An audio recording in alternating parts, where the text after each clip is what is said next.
Ellie, welcome to Inspired by. Well, I don't tend to talk about my childhood that much. My childhood was pretty challenging. My sister had very severe mental health problems. My parents were in the process of going through quite a difficult divorce at the same time as going bankrupt. It felt like you were having grenade after grenade after grenade chucked at you. Look, is this worth it? Is this stress really worth it?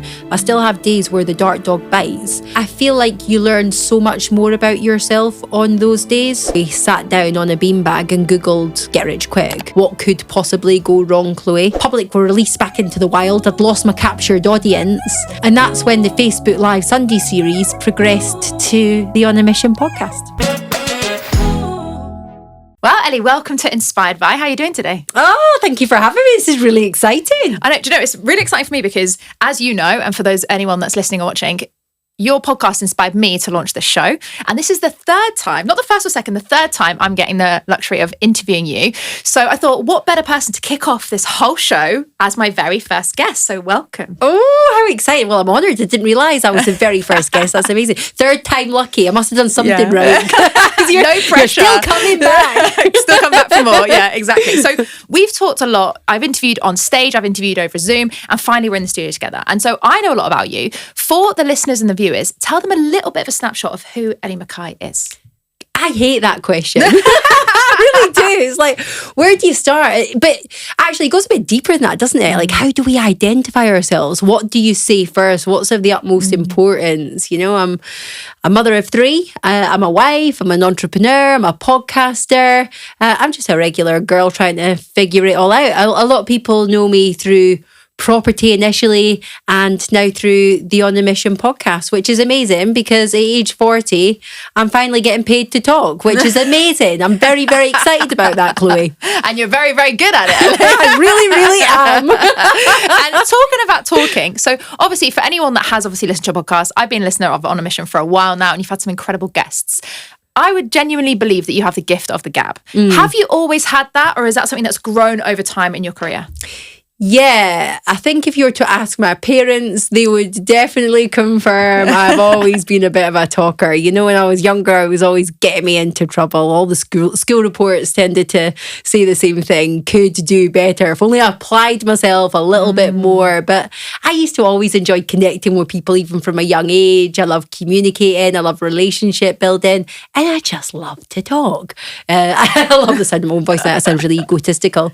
But actually, my very first job from leaving school, I was working part-time at Burger King when I was at college, and a friend of mine actually came in and we were from a different town. So I was like, oh, what are you doing here?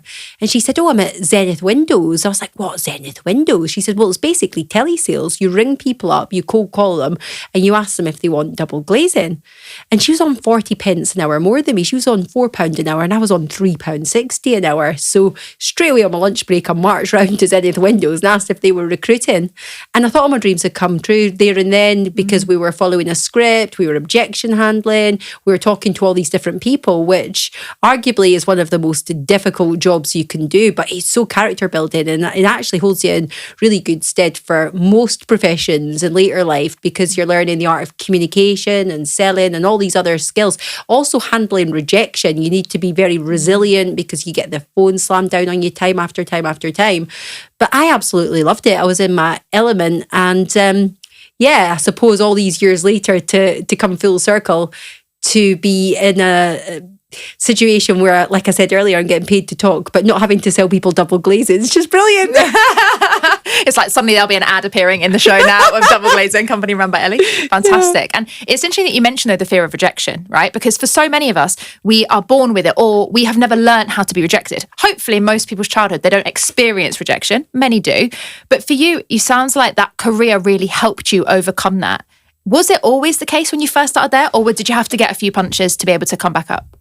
I didn't really know any different, really. The job was just to ring as many people as possible in a 3-hour shift, and the vast majority of them put the phone down, and you just really got on with it. If you wanted to hit your targets, if you wanted to get your commission, then there was no point crying over spilt milk every time you got someone screaming down the phone at you. But Going back to the point you were making there that you don't want children to experience rejection, it's a tricky one because I'm a mother of three myself and I really want to shelter and protect my own kids, of course.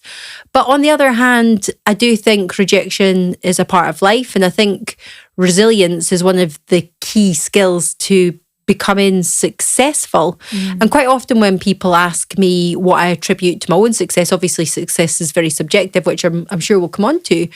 It's not that I would class myself as particularly skilled in any area, but one thing that I do have, and I've demonstrated time and time again, is the ability to overcome adversity and to keep pushing forward no matter what. And to quote one of the greats, my favourite, Rocky Balboa, it's not about how many times you hit, it's about how many times you get hit and then you continue to get back up. And I really resonate with that. And as a child, like a lot of us, I was bullied from primary school right through to secondary school. It got a little bit more serious at secondary school. I was actually hospitalised, I had bricks through my window and all sorts. But even for my kids, like I remember some of my earliest memories really were being around like 8 and 9 and asking the head girl in our class for permission to play the game at playtime. Everyone was playing British Bulldogs, and some days she'd say yes and some days she'd say no. And like at secondary school, I went through periods of not having any friends and dreading the break bell going because I didn't really have anyone to sit with or talk to. And I used to just spend a lot of time on my own or trying to fit in or being conspicuous. And as much as it was a really dreadful period of my life, it was character building. So I think as a parent now, it's a real challenge how much exposure, life exposure, you give your children. And as I said to you before we hit record, we're moving to Dubai in a couple of months, and the kids are going to have a very privileged life. It's all private education out there. There's no crime. There's no gangs. They've got anti-bullying laws. So they are going to be wrapped in cotton wool to a degree. So the challenge I'm going to face as a parent is how to make them streetwise and humble and compassionate and worldly wise and worldly aware without having to endure some of the atrocities almost that I went through as a kid. Yeah. How are you planning on doing that, Ellie? Well, for example, one of my friends and podcast guests, a guy called Spencer Lodge, who lives out there, he's doing some amazing work where he's working with young girls right through to teenagers who have been trafficked, whose families have tried to sell them in Bangladesh and some other countries. And he's actually involved in a charity that brings them over to Dubai, that houses them, that puts them into education. He then takes these girls, camping, hiking. You know, when you just go completely blank. This happens to me a lot, which isn't very good for a podcast host, by the way, where you start talking and forget what you're saying.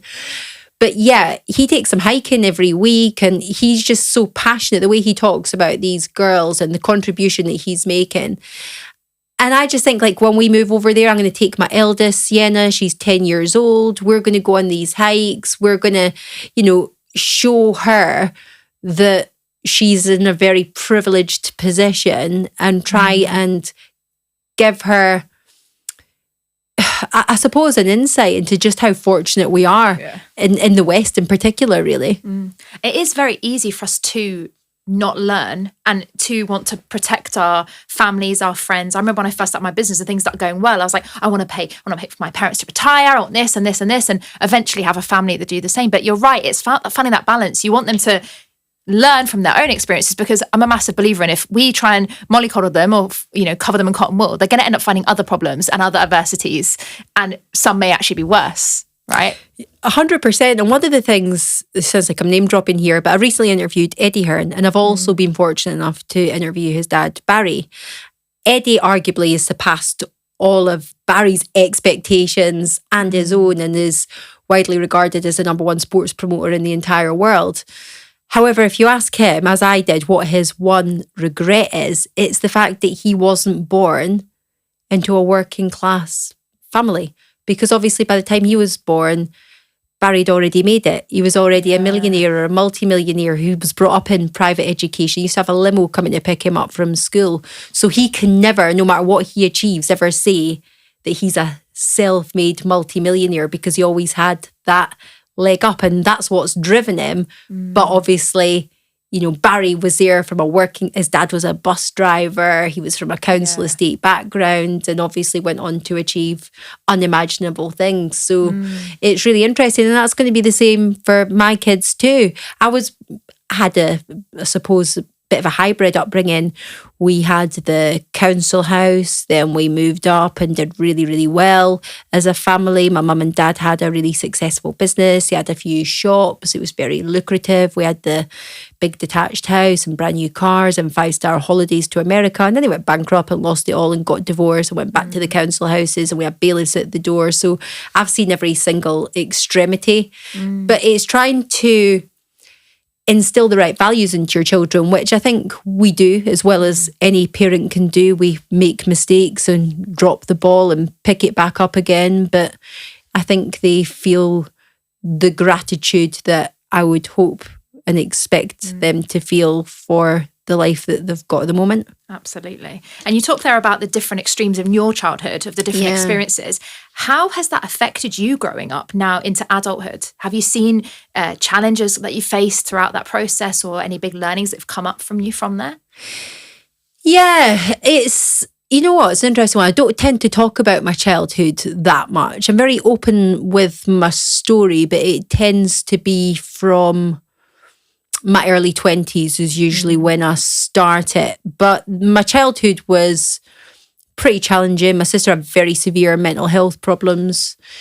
She's bipolar, sectioned frequently. She was chopping her hair off and rocking in cupboards and getting arrested and all sorts of things. My parents were in the process of going through quite a difficult divorce at the same time as going bankrupt and losing her home and all of that kind of thing. My mum's having a mental breakdown. My dad's having a mental breakdown. So there wasn't really any stability for me in those teenage years when you're coming up to GCSEs and hormones and things like that. There was very little guidance or support because, to be quite frank, my parents weren't able to provide that because they were dealing with their own shit at the time.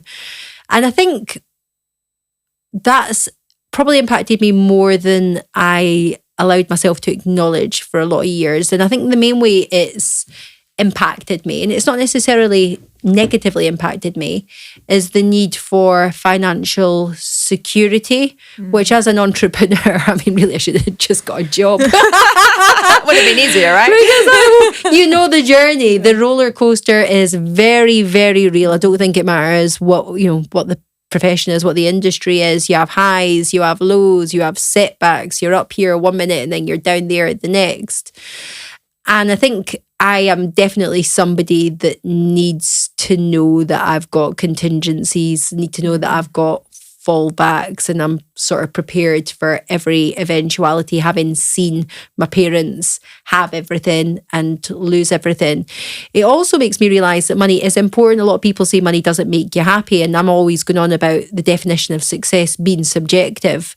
But I'm not naive enough to think that money's not important. Money provides freedom, money provides choices, and it also provides things that can definitely contribute to making you happy. You know, nice holidays, making sure that you can look after your family and extend that financial security and support people in the way that we're now in a position to do. Like with my dad, stays in one of our rental properties and things like that, rent free. And it's great when you're able to firstly sort your own finances out and then start to impact the lives of those that you love.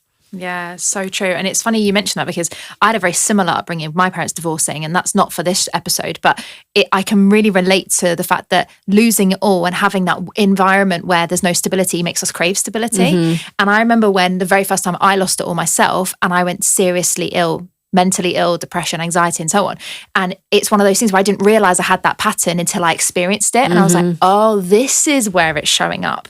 Have you had that in your life where it showed up, where you've realized, oh, this is where it's come from? Well, yeah, every time we almost go bankrupt. No, like honestly, on a serious note, in my early 20s, when my husband and I first got involved with property, we were the classic hungry entrepreneurs. We knew we were capable of more, and we sat down on a beanbag and Googled get rich quick. What could possibly go wrong, Chloë? That's when we got involved in our first off-plan development. And to be fair, on paper, it really should have worked, but I'll not bore you with all the details. The development got flooded. The whole thing got postponed by several years. And by the time it was actually finished, we were smack bang in the middle of the global recession. And a property that should have been worth about 200 grand was worth 60 grand. And that was the first time that I'd really experienced that fear, and it brought up all the emotions from my childhood. At one point we had 6 weeks to come up with about 40 grand, or they were coming after us. They were going to start court proceedings. At the time, my husband and I were living in a property that he had before we met. It was probably worth about 80 grand. We just had a pair of old secondhand cars. He was a electrician. I was on a low paid 20 grand a year job. We had no way to come up with that capital. But it was a case of burn the ships. Failure is not a fucking option. And we came up with that money, but it did take its toll on my mental health. I don't want it to just seem, it's like, yeah, burn the ships, let's just do it. Hustle, grind. It was like, yeah, we did all that hustle, grind, then breakdown, And that's the part that I really want to emphasize with people, because I think they just listen to my story and they're like, yes, there's resilience that's been cultivated over the years, but that's me at age 40 now, able to kind of discuss that with a level of authority. 23 or 24 or 25-year-old Ellie, whatever I was back then, definitely didn't have those levels of resistance. And at that point, I was very happy to have the 9 to 5, to have the regular income, to know when I was getting paid, exactly how much I was getting paid. And that was very, very important to me at the time. But like every entrepreneur, that's not the end of the story. That was just the beginning, really. And my husband was less risk averse than I was. And he then went and set up his own electrical business, and to a degree of success as well. I mean, his business partner, who's also called Mark, still our business partner actually in the property business. They launched Combined Electrical, and in 2016, they had 18 guys working for them, and a national contractor went under, owing us a significant amount of money at the time. And they made a decision to go and get a bank loan to pay the 18 lads, knowing that decision could cost us the business. It could have been enough to topple the scales and we'd have to file for bankruptcy. Thankfully, we didn't. We hung on literally by a thread. We never got that money. We were due about 75 grand. And for a company the size of ours, that was a huge, huge chunk of cash. It's all very relative, but for us, that was absolutely massive at the time. And yet again, I was in that situation of feeling helpless. We weren't sure whether or not we'd be able to keep the family home. We had our young daughter, Sienna, at the time. I was very heavily pregnant with our second daughter, Isabella. And yeah, she was born in the midst of all the chaos. It was just, she was a ray of sunshine, really, in a very, very dark time. But there was postnatal depression, there was panic attacks, there was a lot of issues. Notwithstanding, my husband, this is an overshare. It's an overshare, and I need to stop sharing it. It's like we love overshares. It's like Bring it on. It just comes out, this story. So this is true. This is a God's honest truth. So on the Monday, my husband is booked in to get the snip. We had our 2 children. We were very happy with our decision to have 2 children. Isabella was only 3 months old. We had all of this madness going on around us. And the Friday before he was due for his consultation, I found out I was pregnant with our 3rd and definitely final little boy, Sammy. So it was like, what the fuck? He's 5.5 now. He is my blue-eyed boy. I just think the universe gives you what you need, not necessarily what you ask for. And my God, we could not love the bones off that boy anymore. He is just absolutely amazing. But of course, at the time, it didn't necessarily feel like that. It just felt like you were having grenade after grenade after grenade chucked at you. I remember sitting down with Mark and just saying, look, is this worth it? Is this stress really worth it? Because although I wasn't directly involved in the business, we were a very, very close unit. every night was coming home discussing with me in the good times and the bad. I was involved at a high level in the decision making and things like that. And as an electrician, as a sole trader, he was always very talented, very sought after. He always commanded more money than the average spark, significantly more. And he was probably earning, bearing in mind this is over 10 years ago, and in the north of England as well, where salaries are significantly lower, but he was probably getting 60 or 70 grand back then. And I said, are you thinking maybe we should like go back on the tools and have that financial security? And we spoke about it long and hard, but we decided that there was no way we'd been through everything that we'd been through not to be successful. And we've actually got something in our office wall, and I look at it every single day, and it still inspires me, because every day there is still challenges and there is still times where you question your sanity doing what we do. And it says we haven't come this far to only come this far. There's no way we had been through the blood, the sweat, and lots of tears, waking up in the middle of the night with heart palpitations, wondering how we're going to pay the bills, pay the wages, keep afloat, keep a roof over our home, over our head. But we made the decision to continue.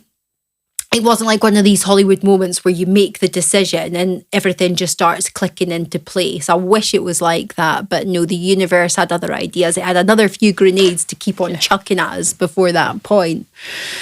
And yeah, so that was 2016. 2018, so Sammy's less than a year old at this point, I found out I was getting made redundant whilst I was still on maternity leave. And it was one of those situations, I don't know if you can relate to this, Chloë, where what feels like the worst day of your life ends up being one of the best days of your life. And that was kind of my sliding doors moment. Had that not happened, I can't honestly say whether I would be sat here today. I don't mean as in like alive. I just mean in this particular studio having this particular conversation, you know? Yeah, wow. And that's so inspiring, which is why I love having people like yourself on the show, Ellie, because for many people, they do think that it is like that Hollywood movie. Shit, final breakthrough, moments. And it just doesn't happen like that, does it? And a lot of the shit is under the surface, because we talk about the financial stress, we talk about the physical and the tangible, but it's actually the mental that I find is, for me, is the hardest. Now, I haven't had a family yet, but I have dealt with a lot of depression and anxiety in my past. And that's been something that I've been, if I can openly share, been a bit worried about when I do become a mum, because I'm like, what if it comes back? Have you ever had those feelings around your mental health of, facing, like overcoming what you've overcome with your depression, anxiety, and your postnatal depression that you mentioned on your show and here? Look, I mean, it's mental health is no different to physical health. It's something that he's working on every single day. And if you don't work on it every single day, the same way if you don't work out every single day or a few times a week, then that six-pack or that physique that you've worked really hard for is going to slowly but surely disappear. So I don't see that as being any different. I think I am someone who, do I even believe that? I don't know. I was going to say his disposition towards depression. I don't know. I think I had a lot of challenges growing up. I think there was probably quite a lot of deep-rooted psychological trauma there. But I also truly believe, and this is a very unpopular opinion these days, that we're all responsible for our own mental health and we're all exactly where we deserve to be. Does that mean I'm skipping out of bed every morning? It's all sunshines and unicorns. I was going to say uniforms. school uniforms on the brain. It definitely is uniforms every day. And of course it's not. And do I always take my own advice?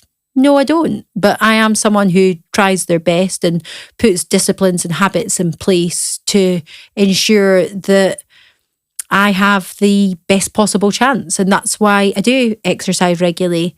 That's why I do have an ice bath every single day. That's why I do breath work. That's why I am really interested in nutrition and take the best supplements and connect with people who are at the top of their field within the health and well-being space as well, because I don't accept that version of myself. And whenever I do find myself taking a dip, I'm also quite self-aware and I do reflect. And again, it's taking that full ownership, looking in that accountability mirror. Is it because I'm feeling some sort of financial pressure like we spoke about before? Is it because there's something that's making me feel less secure in that area? Is it because my self-confidence is waning? Well, self-confidence wanes when you don't keep your promises to yourself. So if you do miss that run that you said you were going to go on, if you do go a few days without having that ice bath because you're accepting your own bullshit, then it does start having a knock-on effect. And of course, you can do absolutely everything right and still have bad days. That's life as well. And, success to me isn't living in a utopia where you're happy all the time. That is a false reality. And it's actually learning to embrace the negative emotions as well as the positive emotions. This whole "it's okay not to be okay," well, that's all the bollocks, isn't it? I mean, it really is. What are we saying? We're going to accept depression? Let's just, go and take medication for the rest of our lives, which is going to have massive long-term effects on us. And I don't say that from a place of judgment. I say that from a place of somebody who spent a decade on hardcore medication. Like medication to sleep, medication for my anxiety, medication for depression. Like there was just all these different combinations of medication. And really, there was very little accountability from me to actually manage my own emotional state. But I don't know about you, Chloë, but actually when I go through these periods of darkness, which I still do for complete transparency, I still have them. I still have days where the dark dog bites. I feel like you learn so much more about yourself on those days. And the key is, again, going back to the resilience, it's just getting through them. And going back to the point you were making about the kids, well, I have had periods where, obviously, the one I was telling you about in 2016, I had a 4-year-old daughter at that point, and you try your best to shelter them from it. But 2018... when I started getting into property and self-development and having this personal accountability, I made a really stupid decision to come off all my medication. I'd been to a conference, like a big event. Grant Cardone was over in Glasgow. It was brilliant. He was a keynote speaker, fantastic event. And he was having a conversation like this to us, the audience, and I was lucky enough to get to go out for dinner with Grant. We had lunch the next day and stuff together as well. It was absolutely amazing. And we were chatting about medication and mental health, and it really helped me to realise that I didn't need to be on that path, and I wasn't happy. Like the whole point of it, if I'd have been skipping around leaping about, then amazing. But after 10 years of being on every concoction of antidepressant you can imagine, I was overweight, I had no sex drive, I was miserable, my self-esteem was on its ass, like I had no confidence, I was having panic attacks, sometimes I couldn't even leave the house. It was quite debilitating.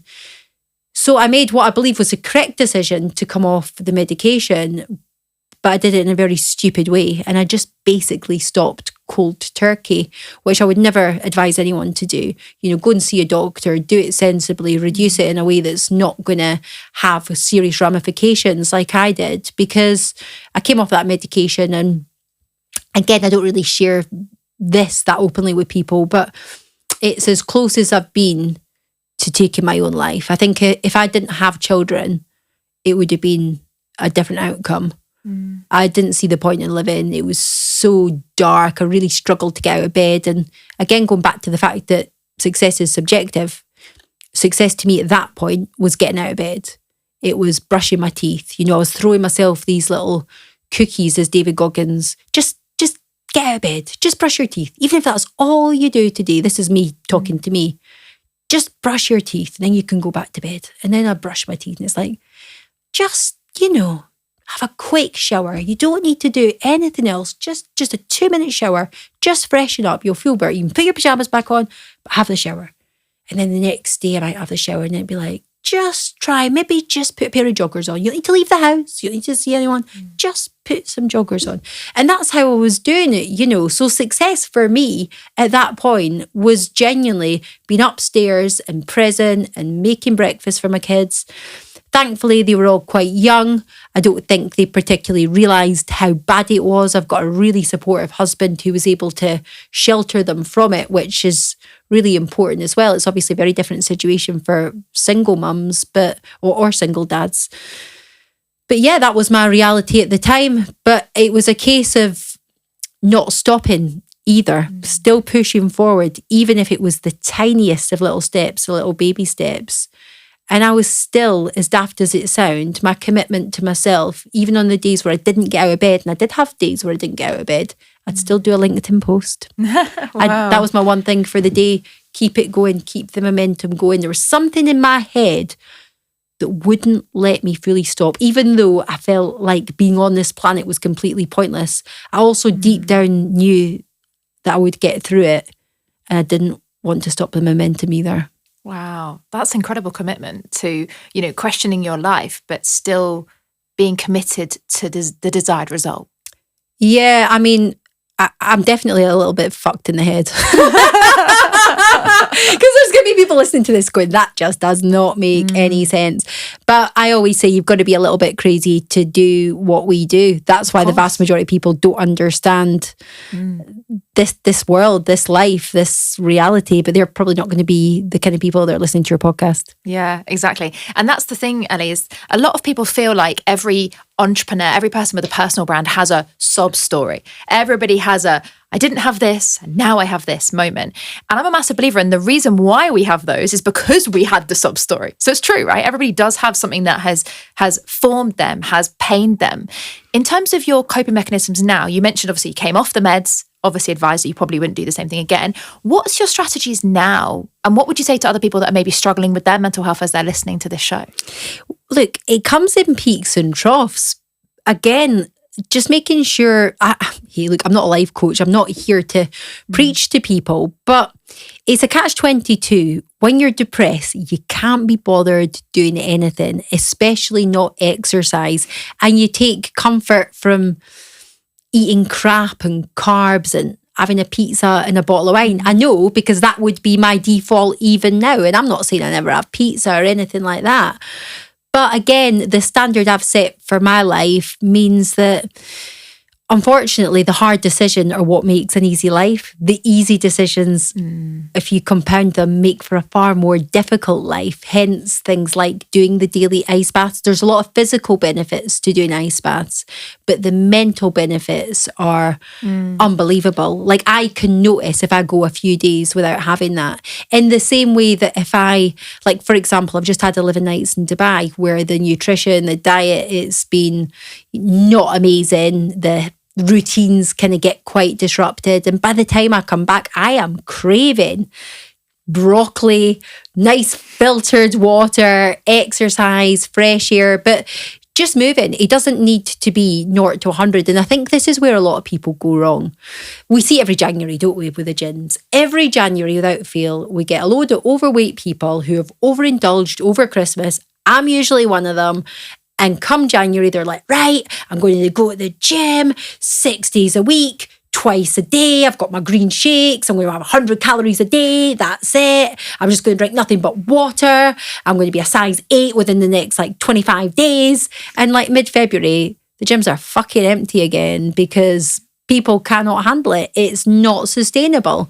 And I found this actually when I started getting into the self-development space, counterproductive, if that's the right word, because I'm following all these people online. And at first it was inspiring, but in the end it was actually demotivational because they're all getting up at 4:30 a.m, getting after it, half marathon, meditation, journaling, bit of grounding, breath work, ice bath, gratitude. Fucking hellfire. They've done all that before my alarm's going off at 6 o'clock, so I then felt like a failure because I wasn't doing all of those things. And as much as actually a lot of the things I've just detailed, I now incorporate into my daily or weekly practices, I've done that one habit at a time, small incremental changes, and you've got half a chance of actually sticking to them. So if you're listening to this and you're somebody who's not doing any exercise and you're at a point in your life where you're ready to make some positive changes, you don't necessarily need to sign up for a marathon. And I'm not saying that you shouldn't. If you really feel compelled to do that, then great. But what I'm saying is, why not start small? Why not just make a commitment to yourself to go out walking for half a day?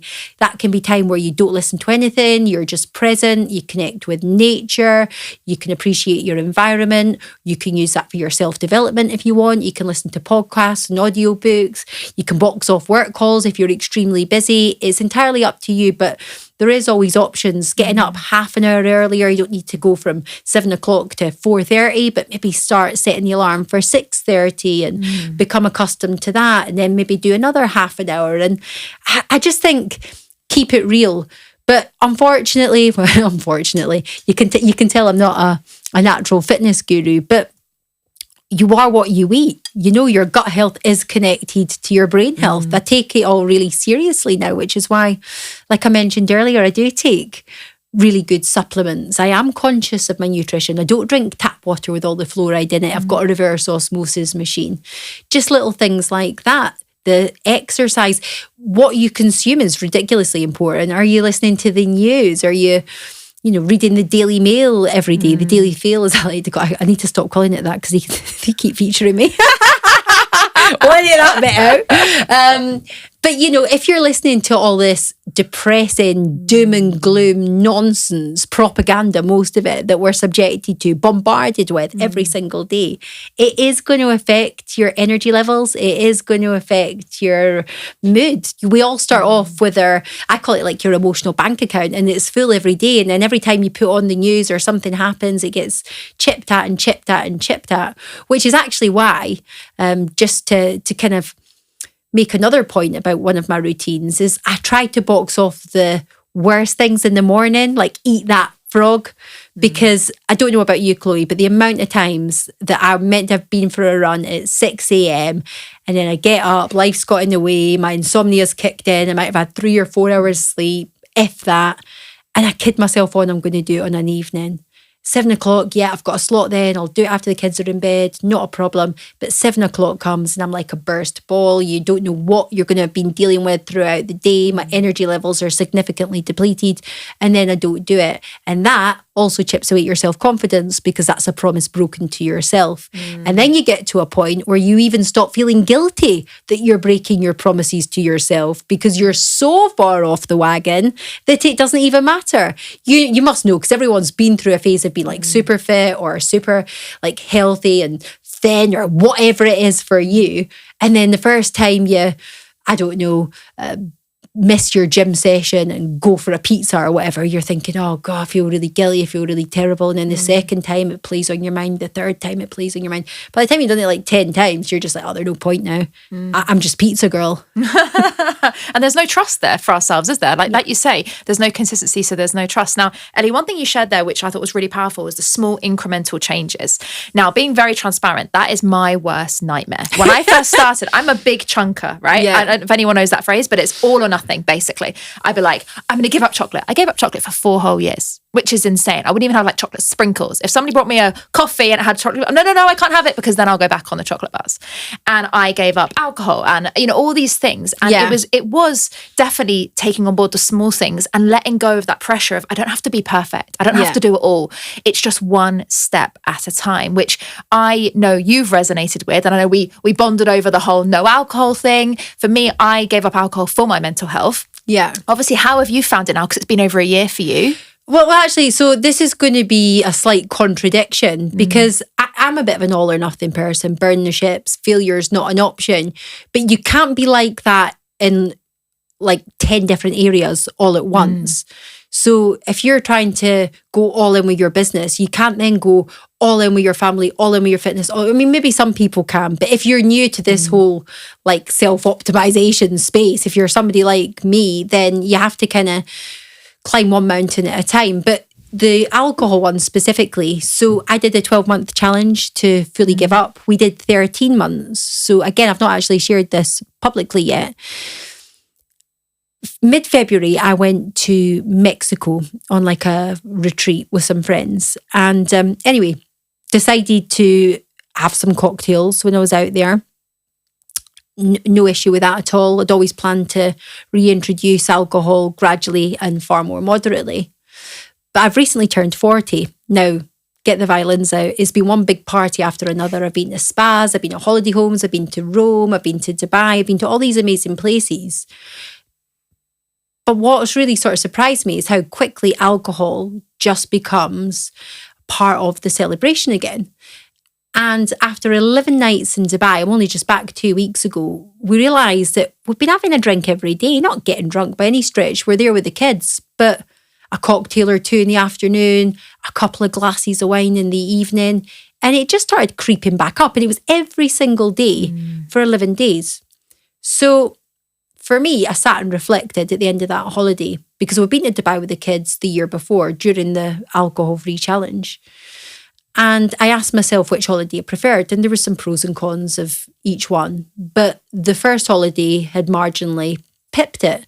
And I thought, well, how interesting that one of them was alcohol-free and one of them was drinking. Now, whilst it wasn't the fact that I'd been drinking on the second holiday that added any sort of negative connotations to it, I didn't particularly have any hangovers or anything like that. I thought, well, it obviously didn't make the holiday that much better either. So therefore, why am I doing it? I know it is bad for your health long-term, physical and mental. So yeah, I just made the decision with my husband just to stop drinking again, basically, because certain things, and this is where it's individual, I don't want it to sound like I'm preaching, because I can't stand when people preach to me and tell me what I should or shouldn't do. I'm absolutely not saying that everybody should give up alcohol. But for me, what I was finding was with the social life I've got, it was more stressful to drink because I was constantly having to think about it, and it was taking up too much of my headspace. Oh, I'm going to that wedding on Saturday night. Oh, we're drinking for that. And I'm like, okay, I end up drinking at that. And then I've got a christening. Oh, and then I've got that 40th party. Oh, then I've got that weekend away there with the girls. Oh, yeah, there's that big family meal out for such and such's birthday. And arguably you could drink at all of these occasions because everybody else is drinking. And I just thought, nah, this isn't for me. I always said after the 12 months, if I started drinking again and it started to take more than it was given for the standard that I'm setting for myself, I would just give it up. So we're moving at the end of August. We've said as a minimum, we're not touching a drop till we move to Dubai, but I'm actually thinking of making it more permanent, really. Wow, what a fantastic share. And thank you so much for sharing that here. I really relate to that. When I gave up alcohol, I was just doing dry January. Oh, really? I was like, yeah, because we just gone into lockdown and my partner doesn't really drink, but I love red wine. And I was like, if I'm going into another lockdown, this was the final one. Obviously, no, it was the final one. It was the third one. And I was like, seriously, winter. Summer was a bit better, but the whole winter. And I just thought I had such a big Christmas. I was dying for days. I was like, I just need a detox. Even New Year's Eve was maybe my last day. I was like, I don't want anything. Like, please just give me orange juice. Like, I just can't be asked. And then I gave it up for a month. And that month became 4 months because we were in lockdown still. And I was like, well, no temptation. Now it's nearly 2.5 years. Wow. And similar, you mentioned, Ellie, I have no interest of reintroducing it. I don't know if it's a social side. I mean, I've been to hen parties. That was the most interesting thing, a sober hen party. I thought I could handle a few things, but like a sober hen party, I was like, this is a bit much. Espresso shots at midnight to keep myself going and stuff. But I think that's where it is about a priority. And sometimes it's about looking at what is more important to me. For me, I wasn't being the best version of myself in my business to show up. Like I was dreading the Monday calls. And when you run your own business, okay, it's not always sunshine and roses, but you don't want to be dreading it, you know? And for me, it was like, what I'm trying to achieve is too big and alcohol is holding me back. And obviously you've got big plans with your Mission on a Mission podcast. You've got big plans with your mission. And I think sometimes it is about sitting back and going, what is a priority to me? And so we obviously are talking about your show and as well as being here. Where did On a Mission come from? Well, lockdown, actually. Oh, interesting. Yeah, lockdown. We had quite a nice experience, really. I'm not going to pretend otherwise. It was great to spend so much quality time as a family unit. But we have a property business and my husband's a lot more operational in that than I am. So he was the one we decided between us that would be up in the office doing the calls and the majority of the work. So as much as it was a different environment for him, it was still business as usual, continuing to work. This is during the first lockdown. I think by lockdown 3 we'd lost all respect for authority and we're just doing our own thing. However, maybe need to edit that out. I love it. But the first one, you mentioned about the nice weather and things. It was bloody brilliant. We were just having a party in the garden every night. We had the paddling pool out with the kids. We were having like Ibiza style parties. We had like a little foam machine and stuff like that. It was brilliant. We had the dance music on. It was amazing. We were having a great time. Kids loved it. It was just carnage. But as the weeks progressed and this was became more of a prolonged situation, I did feel like I was losing my identity a little bit, like Ellie the entrepreneur, because I was only a couple of years into it and I felt like I'd really found my vocation. I was always very good at connecting with people, going to in-person events. I used to be involved with a lot of masterminds, go out in a lot of client meetings. A big part of my job was raising finance for the properties and things like that. So that involved a lot of one-to-ones with people, talking on stage. And I missed that energy. I missed that connection. So this is going to sound very woo-woo, but it's true. We'd been introduced to TM meditation just before the first lockdown. And at that point, I've really fallen off the wagon with it now, but I was meditating regularly twice a day. And during one of my meditations, it just came to me that I should do this online series called the Sunday series.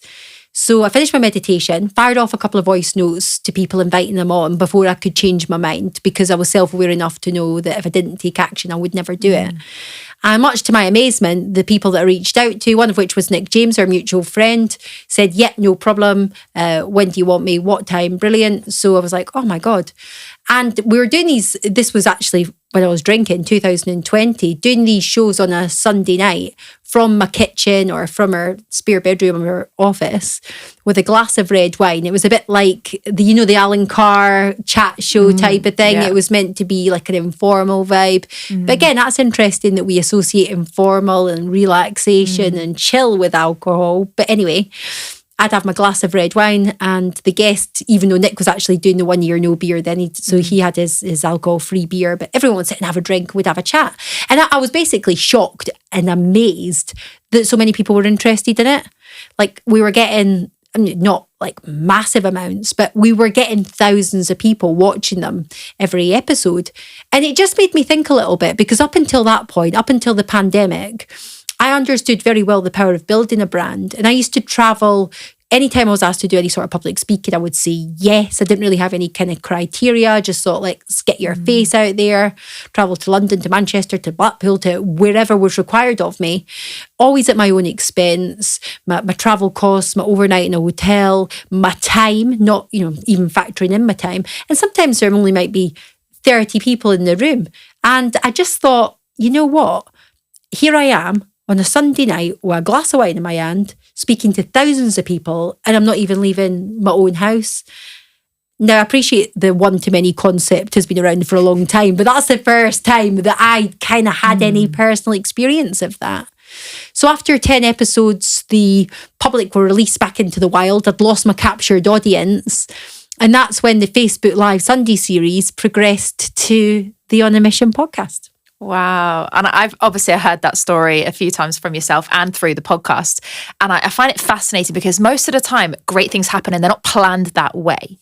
And since then, On a Mission is huge. Some of the guests you've had has been so inspiring for me as a new show host, thinking I cannot wait to get people like that on the show, including yourself. So who's been the most inspiring person you feel you've had on the show? And that could be someone we could all listen to right now, or maybe a show that you haven't actually recorded yet. It's a great question. And when anyone asks me this question, if you were to go and do like a montage of my answers, you'd probably realise it. I'd say somebody different every time. I mean, I'm good few years into it now, 2.5, 3 years into it, and I've interviewed hundreds of people. You only tend to, I do with my memory, remember the more recent ones. And it's not always the ones that you would necessarily expect. I think last time when we were chatting at your event, I might have mentioned Pauline Victoria, who's an incredible lady. She was born with no arms and no legs. Yeah. Now she's like a kick-ass public speaker and coach and absolute powerhouse of a businesswoman. Very inspirational lady. Just like so far from the victim mentality, it's unbelievable. With every excuse there lined up, she's just like, I will succeed in spite of that. And it's not just succeeding. She swims, she drives a car. She's just absolutely amazing. But also people like Ollie Ollerton. I just think some of the SAS stories, again, his battles with alcohol, with addiction, with self-esteem. Just so many golden nuggets there. Barry Hearn, another amazing guest. And yeah, I've had people like Joe Forster, the founder of Reebok, on, who again, it wasn't necessarily my favourite podcast episode. His story's incredible, but you get so much more. You get the value from the podcast episode for yourself and obviously sharing it with your audience. But it's also about the relationships that you build with people thereafter. And not everyone does that. I've been on other people's podcasts. They've not followed up. They've not, and nor, I'm not saying they necessarily need to, but again, the only reason I get to where I'm at with my podcast is because I genuinely connect with people. Like, I'm very respectful of people's time. Like, every podcast guest that come on my podcast, I send them a bottle of branded wine, or I send them like a personalised journal if they don't drink alcohol, because again, you come to realise that it's not just it was just a bottle of wine, and then 50% of my guests were going, this is great, I don't drink, but it's a really sweet idea. So actually, we now have the alternative. But it's about doing things that are going to set you apart. And yeah, I went off on a few little tangents there, but I have been really, really, really blessed. I've got some amazing people on there that are doing some amazing things, and it's really diverse as well. It's like, I've got a lady called Nina Alk who's been on, and she's speaking up passionately about honour killings. She was a victim of an attempted honour killing herself, raped by her own father at age 14, and is out there doing TED Talks and interviews and putting her own life at risk to passionately raise awareness over like these horrendous crimes that are way, way, way more common in this country, in England, than you would ever expect. There's 8 million children trafficked every single year. So my podcast, sorry to take it a bit dark, but my podcast's not just inspirational stories in the conventional way, your best-selling authors or your multimillionaires or your billionaires. Yes, we obviously have that as well, but it's also real people making real change in the world. Anyone who's on a mission. And that is truly inspiring, right? It's not just the titles, the labels, the graphics that come with it. It's the actual story behind it. So I find that really fascinating. Now, Ellie, last question, because I know we are definitely tight for time. Who do you know, maybe you've heard on your show or otherwise, that you think has an inspiring story that we should hear next on the show? Well, I've done about 140 of them, Chloë. Yeah, you know what? I would possibly recommend Spencer Lodge. Spencer's a really great guy. I've just recorded a second episode with him from the On a Mission podcast, and he's the chap that I referenced earlier that's doing this work. He lives out in Dubai. He's a very successful businessman, runs a 9-figure business and what have you, multi-millionaire, but it's the work that he's done specifically with these girls from Bangladesh that's truly inspiring. And again, he was on the brink of suicide. He was actually planning on taking his own life, and the whole story's really moving. And by his own admission, he was a bit of a Wolf of Wall Street type. It's very interesting just hearing people's stories and how they evolve over time to find their true passion, purpose and mission. So yeah, I think he'd be a great fit for your show. Thank you so much, Ellie. Well, that has been amazing, and I knew you'd be the perfect guest to start off the show. For anyone that's been watching, I'm sure they've enjoyed this as much as we have. And obviously, if you guys haven't already listened to Ellie's podcast, I would highly recommend it. It is amazing. Ellie, you're incredible. Thank you so much for coming on the show. Oh, bless you. Thank you, Chloë. Thank you for having me.